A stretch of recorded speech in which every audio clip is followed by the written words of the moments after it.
Yeah, well, the biggest factor that I think is a problem is generally don't franchise early. Do not franchise early.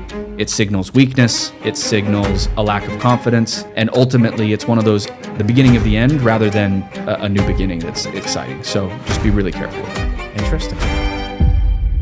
Yeah, it's difficult. Right, it's difficult, and that's why a level of scale is needed. You know, our advisors and team members, you know, each add their own facet of experience that just make you stronger. And so I think we've done a really, really good job of building our team and knowing where our strengths are. I think in any founder or entrepreneurial journey, that's a very, very critical skill to have.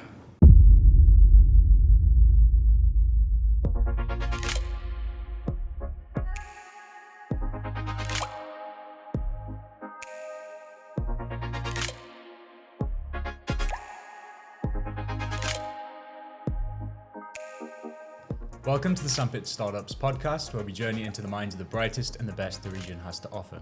We're here to connect the entrepreneurs in the studio with the entrepreneurs listening at home. We sincerely hope the next half an hour or so motivates, educates, or inspires you. And if it does, you know where the follow button is. In this episode, we are joined by Brandon Guthrie, the general partner of Shatranj Capital. It's a private equity firm, and we will dive deep into how private equity firms actually associate with startups in a different stage of the life cycle of a startup. And we also talk about how a private equity is structured, different from a venture capital, and even more. So thank you so much for joining us on this podcast, Brandon. Yeah, happy to be here.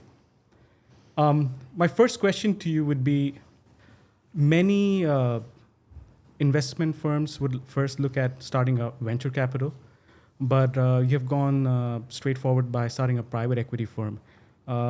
What's the rationale behind such a strategic choice? Yeah, no, that's a good question. So when we founded Shatranj Capital Partners, we had the luxury of a little bit of perspective. Okay. Right. So me and my co-founder Peter Schatzberg, when we sat down and we met, we actually started with the opportunity or the problem, depending on how you look at it, that we saw in the market. So here in the GCC. And when we evaluated it, really we just reverse engineered it. So we said, what's the opportunity?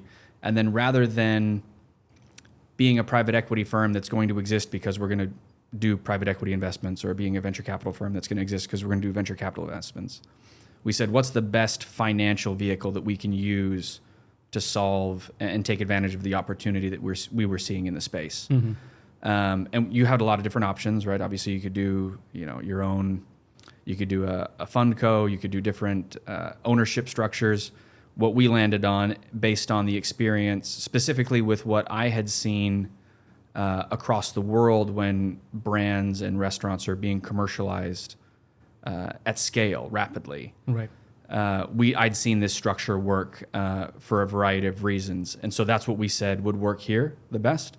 And as we talked to our future other general partners that joined us, other advisors, and just the general ecosystem, it really kind of validated that thought. And so that's where we went. So we went first with founding a private equity fund, a mid-sized, rather large private equity fund specifically for the region. But venture capital wasn't the right space for us. That's not how we wanted to start. And so we started with the end in mind, and we kind of built something that was a solution for the opportunity, rather than just creating a fund to create a fund and make money. Okay. And I understand venture capital is slightly different. I would say not slightly, a little bit more different than private equity, because in the life cycle of a startup, venture capital, usually it's in the early stages. So they perhaps bank on a high risk, high reward system. But private equity, it's more on stable companies, or perhaps in mature companies that you invest in, and perhaps the investment size is also much larger. So is that how private equity is structured? Yeah, I mean, I think the nice thing, and maybe even the confusing thing about private equity, is there's a lot of variety. Okay. Same thing with VCs. But in general, I would say that's true. So your VCs will typically be in the front end of those investments. There's a higher risk reward potential. You need 1 out of 20 VC investments to be successful for you to hit your return targets, where you really have to have a much stronger track record than that in private equity.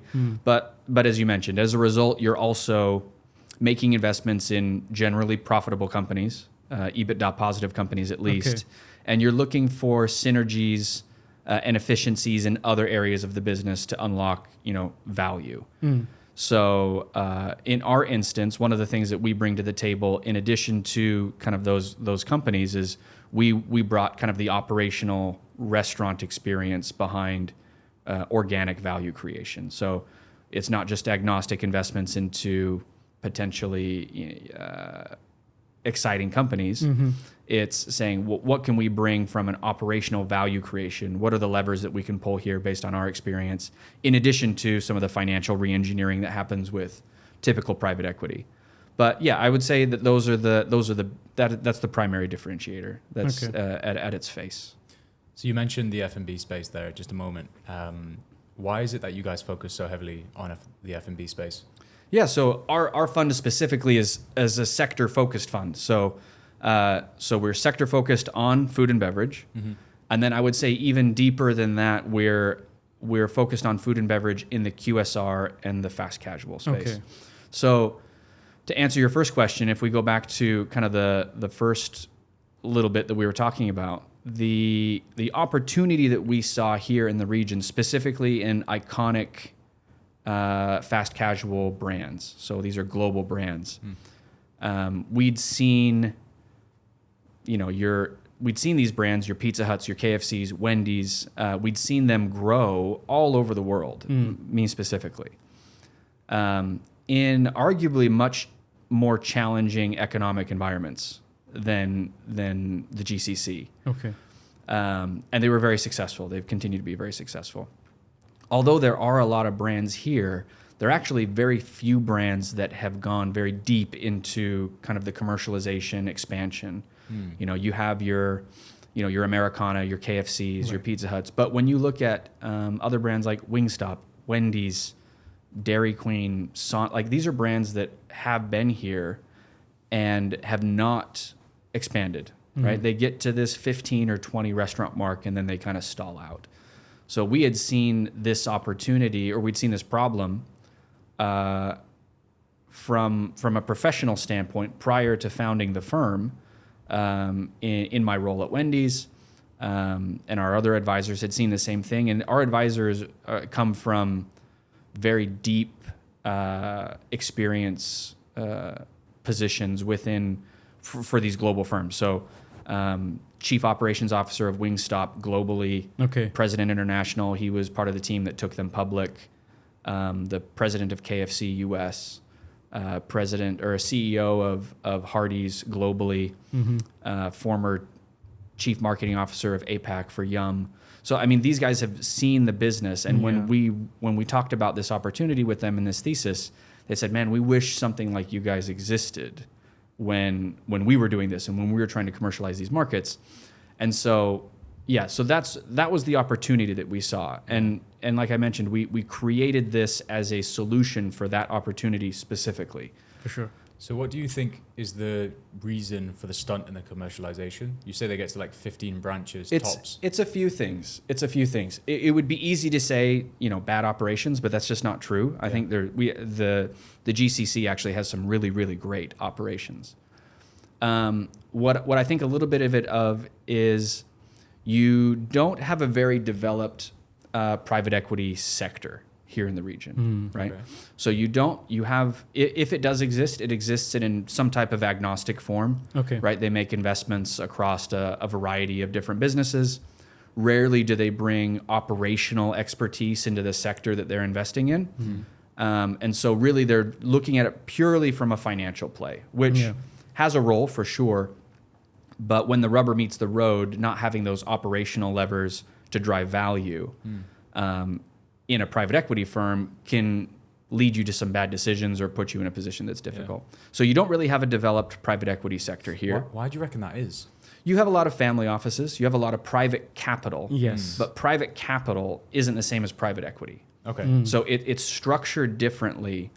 And most importantly, it's deployed differently. They have different incentives. So a private equity structure is incentivized to deploy capital rapidly and efficiently. Right? The general partnership, by definition, is there to deploy capital quickly from the limited partners, and they're incentivized to make obviously good investments, but to do that quickly because you're sitting on money that needs to be deployed and earning a return for your investors. You have fiduciary responsibility to do that. Yes. Family offices are more in wealth preservation, Right. right? Yeah, And so obviously family offices can participate in private equity funds, but a lot of the family offices, if they're functioning alone within the region and they have a brand or they've commercialized a brand, it's not a great fit for rapid deployment of capital because the incentives aren't necessarily aligned. And with commercializing international global brands, you really need to get to a point of scale where those synergies are creating a bit of a halo effect for all the aspects of your business. Your food cost improves, your margin goes up, easier access to labor, better consumer share of mind, better access to sites. Like these are all things that come with more scale. And typically, if you're franchising or you've taken a brand from the home market, from the US or the UK or anywhere where they've already achieved that scale, they've already gone through that journey. You're having to do a mini replication of that journey in the new market. Yeah. And that's not so easy. And a lot of people underestimate how difficult that actually is. They think that, I'm getting a franchise concept, everything kind of comes in a box. Yeah. And to some extent it does, except for the supply chain and the brand commercialization and the marketing and the consumer share of mind. Yeah. And those are the things that have to be put on a new master franchisee. And I think in the region, because private equity hasn't been as developed, like I said, a little bit of the private capital has been some of the issue. You also get, you have large conglomerates here or family groups, let's call it, where, very successful and have been very successful for a long time. And food and beverage ends up being maybe like the sixth vertical that they start to create. It's not high in their priorities. It's not high in their priorities. And when you're competing against a drill bit that makes 70% margin, right? They're like, okay, well, why am I going to keep deploying capital against this when I can move this? And for all the right reasons, they're making the right financial decisions, but it's not what is going to develop a needed sector in F&B. Yeah. And so this is, again, a solution that comes to the rescue of that situation a bit, and it unsticks this market. And when over time that's kind of replicated itself dozens, maybe 20 or 30 or 40 different times, and so you have a real kind of lack of liquidity in the middle market for these SMEs. You have a lot of 15 to 20 restaurant groups that aren't efficient in how they're structured. They're over leveraged potentially. They've kind of eaten up all their growth capital from either commercializing the market or because of COVID, kind of the hangover from COVID. Yeah. And so now they're out of growth capital. They're existing. The restaurants are profitable, but the businesses are struggling. Right. And so everybody just sticks. And in the West, you might just kind of close up shop and say, we're done. But from an international business perspective, and specifically here, we know that there's other factors at work where people might just want to hang on to those businesses. They're very valuable. They're very emotional. And, it's nice to be able to sit around and say you have X brand under your responsibility. So they're not necessarily just going to close it up, but it kind of turns into this zombie, a zombie company a little bit, a zombie brand here in the region. And so then franchisors get frustrated that are watching all this growth happen in the region. Franchisees get frustrated, and there just needs to be a mechanism in the market that kind of unsticks that, which is, again, kind of what we created to help facilitate that. So you mentioned when a franchise comes over here, they've got a bit of culturalization to do or adapting to the culture. Of it. Yeah. That particularly pertains to me and interests me because of my background and the agency I own in terms of the branding and the marketing. What do you think are the biggest factors that need to be looked at when trying to change and develop that brand to suit a local audience? Yeah, well, the biggest factor that I think is a problem is generally, especially big brands, right? They mistake the core essence of their brand for the application of the core essence of the brand. in the home market. Slow down. What does that mean? So let's take, pick a brand. What's a brand that you love that's a food brand? That I love. I don't know. Burger King came to mind, but I can't say I love Burger King. Okay, but let's so use them. Anyway. let's use Wendy's, Burger King. Sure. So like quality. Quality would be, let's call it a core brand principle, right? When they're sitting down and mapping out their brand pillars, like what does our brand stand for? Quality will be one that comes up generally. How quality is applied in the U.S. specifically for Wendy's would be fresh, never frozen beef. Okay. So like the way that we transmit the message of quality would be fresh, never frozen beef. That sends a message of quality to the consumer. Mistaking the application of that with the core essence of the brand is where you can get into trouble with international markets, right? So saying, well, now I'm going to go to the UAE and my brand stands for fresh, never frozen beef. Maybe that's true, but that's a misapplication of the essence of the brand for the application of the brand. So groups really need to understand what their core essence and principles are for the brand whatever brand they're representing, and then how that applies in the new market that they're going to commercialize. And that can be very different than how it applies in the home market. But as long as it's resonating with the same core principles, that's something that's something that really works. For example, even with the fresh never, if you go try to do fresh never frozen in Indonesia, if that's how your application was, you're actually not sending a message of quality anymore because your cold chain's not sufficient enough to support fresh never frozen beef. Right. And so you're actually sending the opposite of a message of quality if that's how you started to apply the brand. So those are, as you would know, those are relatively, it's easy to kind of simply understand once you're explaining it, but they're relatively advanced market commercialization concepts. And a lot of franchisees or potential franchisees, they're not equipped for some of those conversations. And to be honest, most of the major brands coming out of the US that haven't expanded internationally also don't have that experience to understand how that works. They may even be the ones that are driving the misapplication of a core essence or a core component of their brand because they weren't around when the brand was founded, or they weren't around. All they know is that, I've been here for this brand for 5 years. I'm a steward of the brand, and this is what we do. And so this is the copy and paste approach that we're going to do all over the world. And copy paste gets you into trouble 9 times out of 10. So you really have to understand what your brand stands for and how it best applies and connects with the consumer in the home market. And again, going back to it, these are all things that if you're not a sector-focused, operations-led private equity group, you'd have no understanding of, right? You'd be making agnostic investments. You'd be looking at the balance sheet and the financials only and saying, well, these are how we're going to make our decisions. We have the benefit of being able to obviously use that as well, but then look across some of the different aspects where people kind of start to get into trouble with some of these investments and say, who's the best positioned to come to the market? Who are, what are the brands that we think we would work really well with internationally that kind of get the joke? And which brands have done it well, do you think, and why is that? Here specifically? Yeah. I think if you look at Yum Brands, let's use Yum Brands globally. They do it well here. But Yum Brands really understands international expansion, specifically with KFC. They have a market or a product that travels, right? Fried chicken is pretty usable for everybody. Yeah. But they've been in the game a long time, and they understand kind of international application and expansion. Yeah.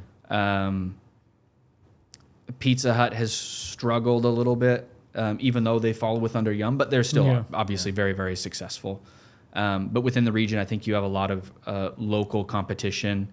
Maestro Pizza does well. Domino's, although not local, is doing really well here. So it's just a competitive market. But I think KFC, Yum Brands in general, really understands the international expansion journey and how to make that work. Some of the best mentors from my career have come out of the Yum system, even if they were working somewhere else. So they do it well.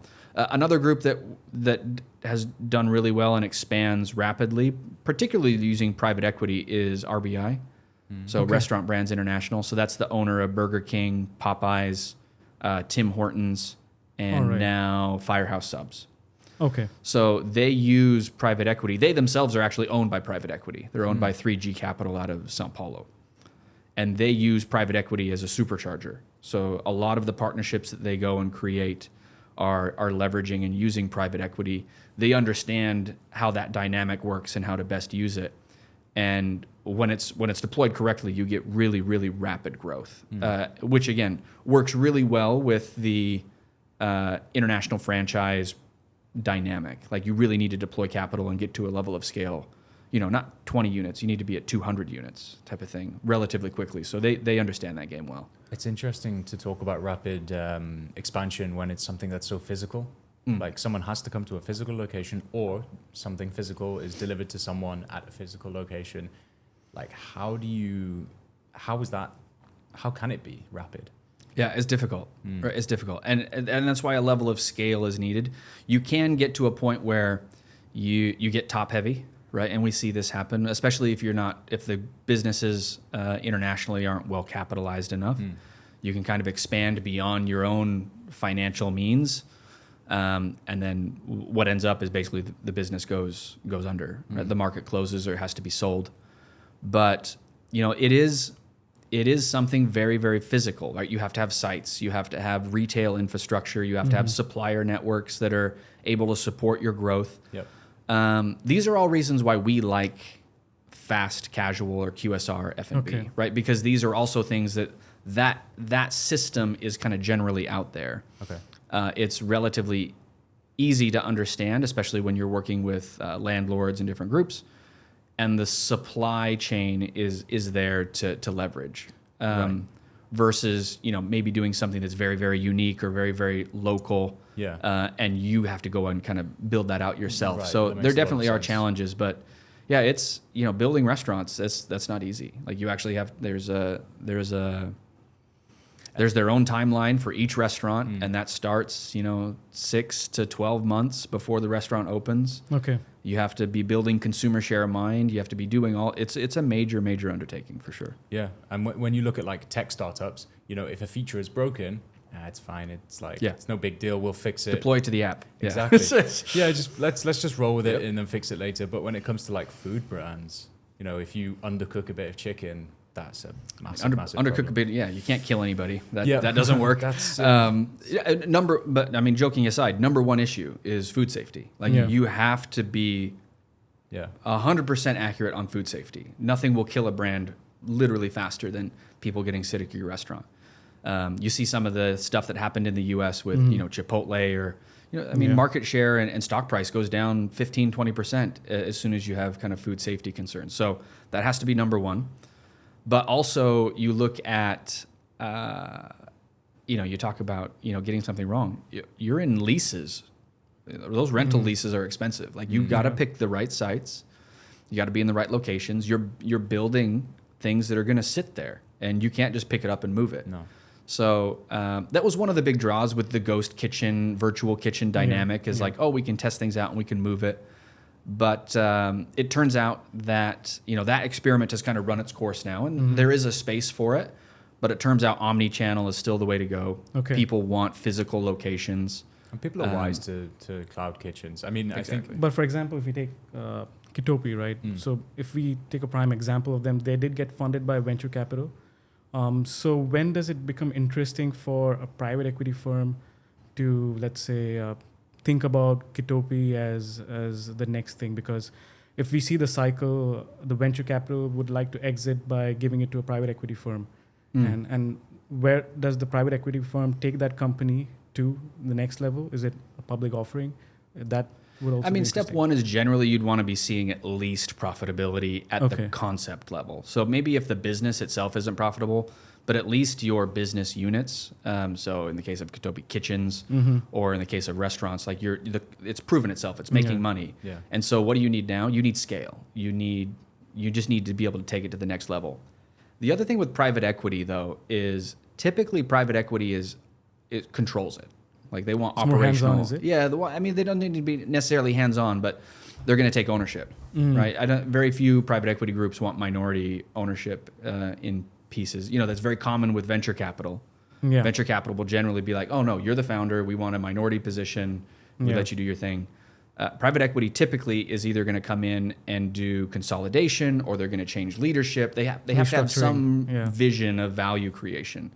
And so private equity usually comes in as an exit for people, for owners and founders, rather than a facilitator. Okay. It's not 100% the case all the time, but that's going to be something that at least is generally true for us. Like we will not make investments that we're not almost 100% operationally in control of. Because also we're coming in from an operational perspective, saying, this is something that we're bringing a lot of experience in, and this is going to be how we're going to unlock value. So, Katopi, for example, they got out of that pretty fast. I think SoftBank came in for $700 million, which they're definitely not venture. They have venture capital aspects, but it's not a venture capital check.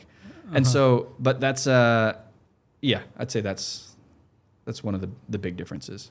And if we have to compare venture capital and private equity side by side, the novice out there wouldn't be able to have a clear distinction on how they are different. There are commonalities in structure. For example, you have the limited partners, you have the general partners, there's a management fee involved, and of course, then there's an exit strategy. But what are probably the other differentiators so that the audience can understand that venture capital is perhaps different from private equity, and when to approach a private equity firm? It's not the same as approaching a VC. Yeah, I think you're right. Your general firm structure will look similar. Your general partnership and your limited partners. Your makeup of the limited partners will probably look a bit different. Okay. From a VC, although it doesn't necessarily have to, but your institutionalization might be a little bit different. And then obviously everybody that sits underneath the firm itself will, their expertise will be more around, more on the developed opportunity side versus kind of the VC ecosystem side. Okay. So those are the two big ones.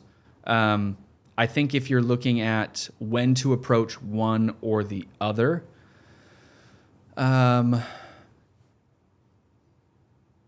generally I think founders will be approaching VCs. Yes. Like, 90% of the time, that's who you're going to be talking to. I think when it will be a matter of either you'll get approached by private equity or you'll know the right time when you're having a conversation. But it might not even be necessarily something that you tend to seek out.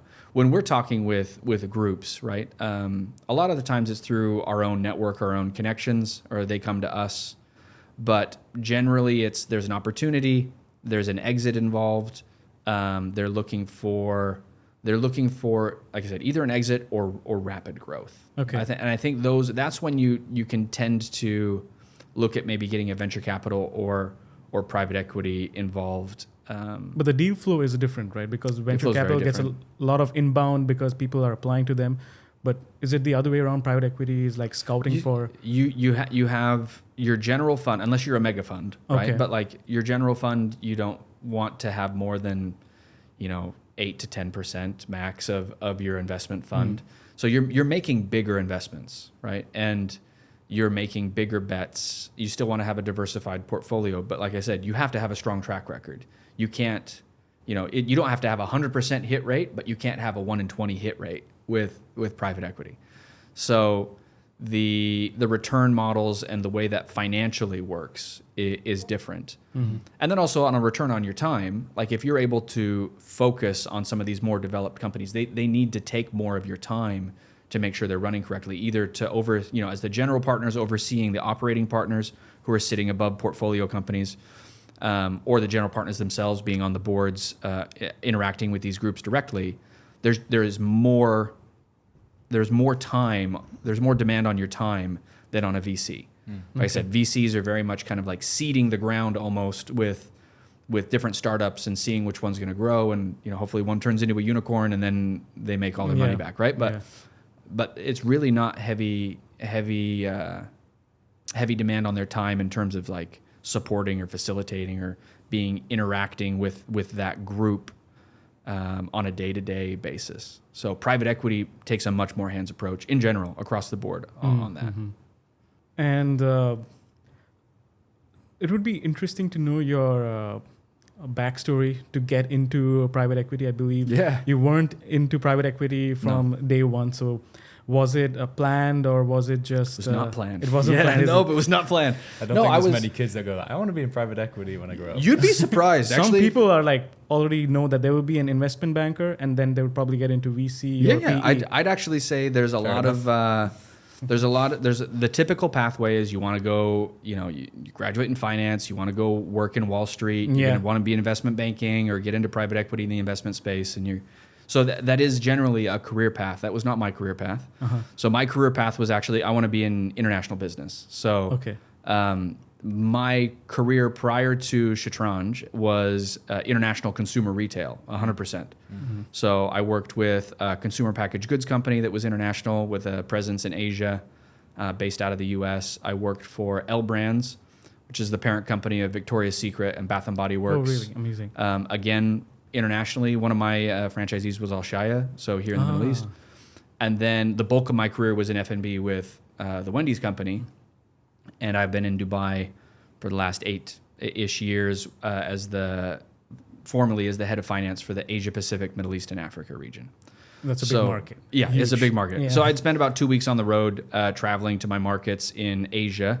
So Japan, spent a lot of time in Japan, Philippines, Indonesia, Malaysia, South Pacific, so Australia, New Zealand, Guam, India, and then obviously a lot of time here in the Middle East, and then the Caucasus region, so Kazakhstan, Uzbekistan, Georgia. Okay. So really a broad, diversified portfolio of markets and experience. But that was my background. So background in international business, background in obviously from a financial perspective, but a very commercial finance perspective, launching new markets, supporting, managing franchisees, and growing those partnerships. And private equity came after that. So I'd interacted with private equity quite a bit in my role. We partnered with a group out of Japan specifically who were mentors of mine, called the Long Reach Group. So Mark Chiba, Tomoya Sujimoto, great individuals. But they were part of the team that did the investment into Wendy's in Japan. So we acquired a business called, we partnered with them to acquire a business called First Kitchen, which was a legacy, about 160 restaurants in Japan, and was owned by Suntory, which is the mega conglomerate whiskey company that's in Japan. And so they sold that to this private equity group, and then we merged the two brands. So we merged Wendy's with this First Kitchen concept, merged the menus, and then rapidly grew to 100 plus locations using that strategy. So I'd seen private equity work. I saw private equity work in India, except we were on the opposite side of the table. So RBI partnered with Everstone, so to grow Burger King. So Wendy's launched Burger King roughly the same time. Wendy's launched in India roughly the same time as Burger King. We went with a master franchisee, kind of private ownership structure. Yeah. They went with a private equity structure. And after 5 years, they had 200 restaurants, and we had 5. Okay. So I'd seen this work multiple times across the world. And like I said, when it came time we saw this opportunity. I left Wendy's, a couple years ago. I met with my co-founder, Peter Schatzberg, and eventually the other general partners that we're working with. And this was the opportunity. And so that's how I kind of got up the curve. And obviously I've, been drinking from the fire hose ever since in terms of some of the fine details that fit within private equity. But I think it's also important, as with any entrepreneurial journey, and we're an emerging fund. We're a first-time fund. So our journey is also entrepreneurial in and of itself. It's important to surround yourself with the best advice and the best talent that you can find.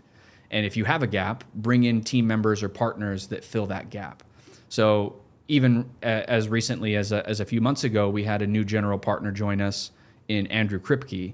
Andrew Kripke was the former chief investment officer with Jada Fund of Funds out of Saudi Arabia. So a multi-billion-dollar fund. Yep. He's been in private equity his whole career. He's done this all over the place. And so he really brings puts a new face on our fund with his experience joining. Our advisors and team members, each add their own facet of experience that just make you stronger. And so I think we've done a really, really good job of building our team and knowing where our strengths are and knowing where we need to bring in people to help us grow and help us be better. And I think in any founder or entrepreneurial journey, that's a very, very critical skill to have. For sure. Agreed. Yeah. So, as you're in the private equity space, there are many F&B brands out there which haven't dived into venture capital per se and have been profitable on their own. When is it a good time for them to think bigger? Perhaps global expansion could be one, and especially with the expertise that you have in terms of the profiles in advisors, and what could be something pivotal in their journey to think about private equity, and how do you look at it from the reverse side on which kind of companies in UAE specifically, because that's where you are as a prospect? I think for founders, especially that are coming into food and beverage. So if we're talking QSR, fast food or fast casual, or just these new concepts, I think it's important to stay grounded, to remember not to grow too fast, and avoid this idea that franchising is going to be the solution to all of your problems. Okay. So a lot of it is a great tool to rapidly expand your business. But I think one of the most common problems that I see from an industry perspective with founders and new concepts is they underestimate the amount of support and maybe the difficulty that comes with franchising. Really? Specifically, if you start to franchise out of your home market. Okay. So I won't name names, but there's multiple examples of this within the region currently. Yes. Where a group might have 5 or 6 restaurants and they've begun to franchise to Bahrain or Qatar or Saudi, sometimes Canada or the US. True. And in my mind, that's a mistake because it signals a couple things from an investor perspective or anybody that has kind of experience in the region. It signals that you don't have a lot of confidence in yourself that you can do it as well as whoever you're expanding to at the moment. Right. So you're saying they can do it better. And so you give a little bit of control over your brand to the person you're franchising to whenever you do that, which at that very, very early stage, having control of what your brand stands for is critical. And if you start to dilute that at the 5 to 10 restaurant range, it can be a recipe for disaster. And then also, I said they underestimate the amount of complexity that comes. It's relatively easy to franchise from a legal perspective here in the region. If you get into the US or Canada or Australia, where it's some of these big markets where you begin to franchise, there's very strict franchise disclosure laws, which almost treat you like a public company. And so a lot of people underestimate the amount of difficulty that comes with that. So my advice would be focus on your brand, focus on your creation, focus on your economics. Grow as much as you can yourself and get that level of scale. And remember, it's not, a lot about what you're building it's got to be more than just the food. I mean, obviously the food is going to be important with anything in F&B. It's got to taste good. Yeah. But it's not the most critical element that it tastes good, actually. The most critical element is that, specifically for QSR and for fast casual, is that it's consistent and that it resonates in some way emotionally with the people that your consumers. Right. Right? If you think about McDonald's does not have the best burger. It's true. Right? It doesn't. Yeah. Sorry, McDonald's. But they're experts at being consistent, and they've created a very emotional attachment to their brand. I'll Bake, Jollibee. These are local brands that are large and that there's an emotional attachment to their home consumer. So really understanding how to get that consumer share of mind and create that emotional attachment to your consumer beyond the food is really, really important. I mentioned I worked for L Brands. Les Wexner was, wasn't so good in other examples, but was a really good example in the area of specialty retail. Okay. And, if you think about some of the brands that he created, Bath & Body Works, Victoria's Secret, relatively bland products by themselves, right? If you go buy soaps and candles, those are things you buy in the grocery store. Yeah. You can go buy those at Walmart in the US. Yeah. They're not very emotional. But in Bath & Body Works, they're extremely emotional. Like it's an emotional reason to go to that brand or Victoria's. So having that attachment, that emotional attachment becomes really, really important and really is the differentiation between brands that are going to be stuck at, local brands that are going to be stuck at 5 to 10 restaurants, Yeah. and brands that have the potential to exceed not just their home market, but turn into something global. And there's very few of those. The U.S. specifically has been doing this for a long time. And so there's probably a lot more examples of iconic global brands that have come out of that market. You're starting to see it in other parts of the world, but there's not very many examples. So I think it's even when we're saying iconic, generally we just kind of default to U.S. brands. Yeah. But it's because those are the ones that have mastered that skill over time, and Becomes some a other benchmark, yeah. exactly. And other groups are still kind of learning that. So for groups that are standing up and doing that themselves, get your economics right, make money, right? Build your brand, know what your brand stands for. I mean, Chipotle is thousands of units. They just barely signed an agreement to franchise their first unit. Really? And that was here. That's news. That was Alshaya. Everything else is 100% corporate owned. Oh my. Even the ones in Okay. Europe. Whoa. They own everything. And that's a really strong statement for them, Yeah. because they're saying Yeah. we can do this better everywhere else. Now, you do need to get to a point where you're franchising, specifically if you're going to do international expansion, because the reality is there's going to be places you can't do it better than everywhere else. Yeah. But the way that they've grown, they definitely know what their brand stands for. There's 100% confidence in their economics, because now they're public, everybody can see them. Yeah. And if they started franchising, people would sell their grandma to get a franchise for Chipotle, right? So Yeah. it's going to be, it's just It's a cash don't, cow, yeah. So don't franchise early. Do not franchise early. It signals weakness. It signals, a lack of confidence. And ultimately, I think it's one of those instances where groups can get top heavy, and it'll actually be, the start of the beginning of the end, rather than, a new beginning that's exciting. So just be really careful with that. Interesting. I would never have thought, because Yeah. franchising is always this thing to aim towards. Like I said, there's maybe one group that I can think of, and actually, if you get into the details, it's not 100% franchising, that really just went 100% franchised out of the gate and grew. Crumble Cookies in the U.S., if you're familiar with them, is 100% franchised. But a lot of their team took a lot of ownership in those structures, and the economics were just ridiculous. Like, it just made so much sense to continue to franchise at the time. So, but almost every just you gotta go slow to go fast. Even the highly franchised groups now, Wendy's, these were mostly corporate owned at some point, and then you begin to franchise.